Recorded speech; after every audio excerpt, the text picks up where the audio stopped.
How does the complexion of the draft change once the Blackhawks make their pick if the conventional wisdom is Hughes and Capper going first? Yeah, it's going to be interesting after that because I think, whether, teams pick the best player available or pick for need, it could fall in a lot of different ways. And I feel like at 10, we're in a good position again that we're going to end up with a player that we really like. Like, what about, how do you think that because there seems to be a lot of forwards at the top of the class, how does that change the complexion for teams looking at the defensemen with so few, listed in the top 12? Well, I think what will happen is we'll see defensemen that teams really have a good feel for, that really like, that are going to be sprinkled in that top 12 that maybe, the experts don't have them going that high, but teams, have done their homework, they really like the player, and they'll draft them. So, that's the unknown for us, is how many of those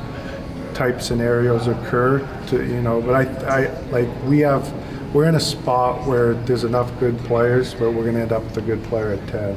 Jim, lots of American players in the top 10. Their development program, why do you think it's been successful and has turned out guys like that? Well, first off, they're pulling in all the best players from all over the U.S. to play in the program, right? So, right off the top, they're getting the cream of the crop as far as talent is concerned, and then they do a really good job, with their coaches, teaching the players on ice, their off-ice program, strength and conditioning.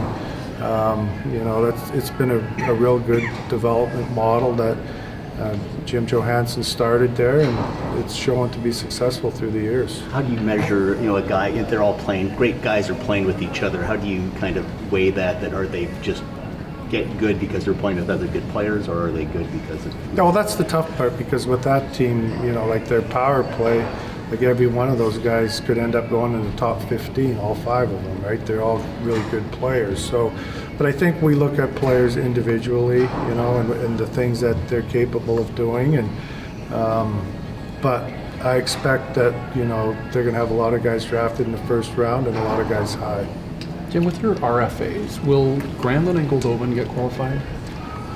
We're going to see what happens here the next 2 or 3 days, just as far as, if we can try to make improvements, and then we'll sit down Sunday and have a better idea as to who we're going to QO and who we're not going to. What about Ben Hutton? Like I said, we're got 2 or 3 days here through the draft. We have to get the QOs off on Monday, so we'll talk about things Sunday and make decisions based on what happens in the next couple days. Have you thought about moving the 10th pick to add on defense now? I've kept all of our options open, including trying to trade up, trying to trade down. We really like a lot of players after we pick at 10 that, so I'm looking at everything. I'm keeping an open mind, and we're gonna go into the draft, see how it plays out, but I'm looking at everything. If you have to do background checks, did you have to do any scouting in the Yukon on Cousins in some ways? Because it's a unique story there.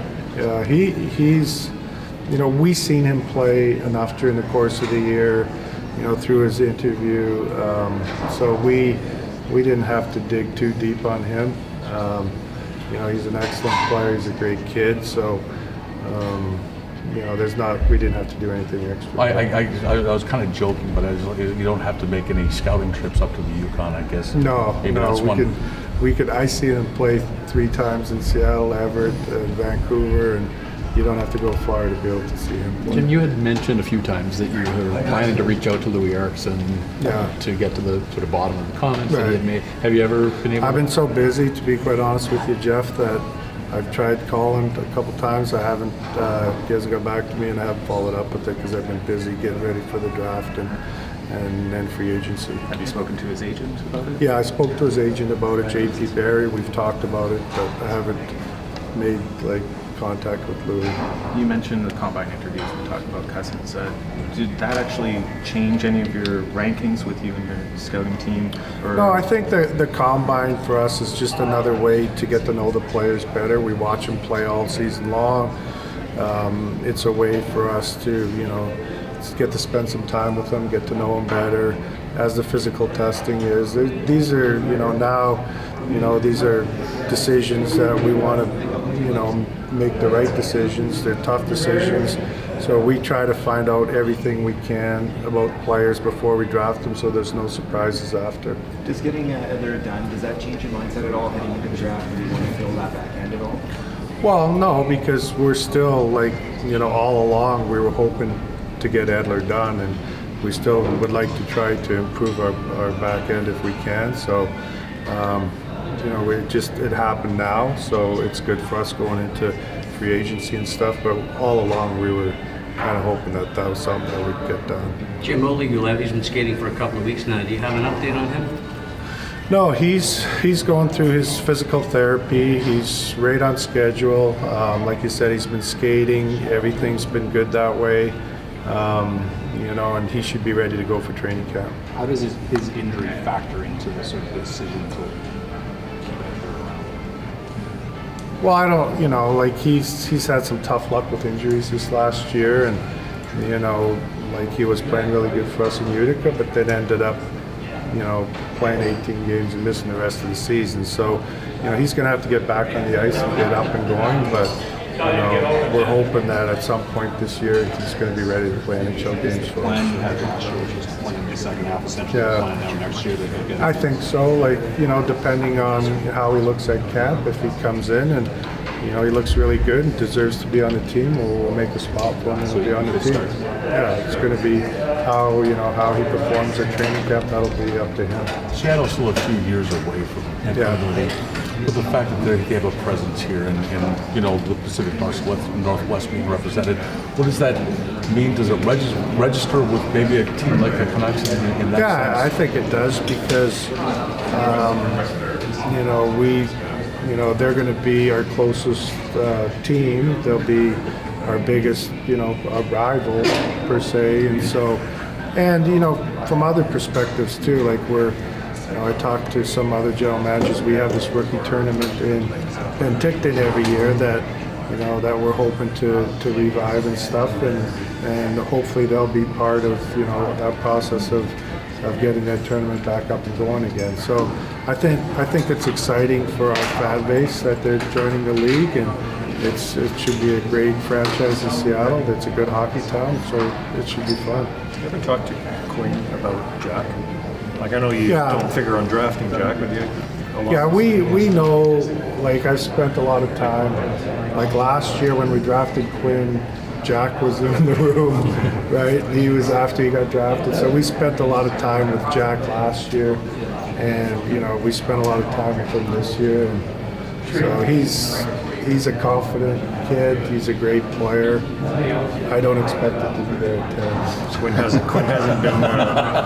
Did he lobby you at any point? You got to move up and try and get him around? Yeah, I had conversations, but they just last long. What were your impressions of Jack when he was in the room? I mean, you must have known the type of player he was back then. We watched him lots play last year. He's a fantastic player. He's got a different personality than Quinn. Jack is full of confidence, and he's a confident kid. I'd say Quinn's a little bit more humble, and but they're both great kids and great players. Jim, just to clarify on the Edler contract, the second year, has he accepted that he would be exposed to be eligible for the expansion draft? Because normally didn't. So what happened with that, so you guys know, is his contract runs out July 1st, right? So we put, and I think Mark Stowe talked about it on the radio today, we put in a provision that in case the expansion draft was to happen earlier, that no move protection goes away, and it just says no trade, so he's eligible for the expansion draft. And that's all it was just the wording in case, for whatever reason, the expansion date was before July 1st, it's not a no move for expansion. So he'll be eligible. And then, because the other part of that is, as of July 1st, he's, technically a free agent. So So I guess it's just depending on where they have the expansion draft. So that's why we put that wording in the contract. It's key for you to protect your young Yeah, defensemen. we have some young defensemen that, you know, we'll need to protect for expansion, and so, you know, we talked it out with him, and he understands it, so that's why we put the language in. That's still considered a no movement clause, just with some language, right? Right. Looking ahead to free agency, how difficult is it to try and address the short-term roster needs without sacrificing the bigger-term picture with a contract that could potentially be a problem down the line? Yeah, well, we're gonna look at things that make sense for us going forward. You know, we feel we got some real good young players, and you know, we want to keep developing them and getting them better, and they're gonna, you know, play lots of minutes for us. So we want to try to bring in some players that can support them and, you know, make it easier for them to keep playing and developing in a winning environment. So that's, I guess, how I best answer that. Jim, there's been some criticism, like in past years, about having to overterm on certain contracts at free agency. The fact that in this case you guys were able to stand firm and make sure you were protected, you know, for a 2-year, shorter term, what does that say about your approach going into this free agency, that you might not give that extra year that you may have in the past to get guys? That's a fair statement. Like, we'll, you know, we want to, you know, we want to be in on free agency, but we want to make sure it makes sense with, you know, where we're going as an organization with our young players. Like, you know, in a couple of years, we're going to have some good players that are going to need new contracts, and we got to make sure that we're prudent and leaving room to get those players signed long term for us.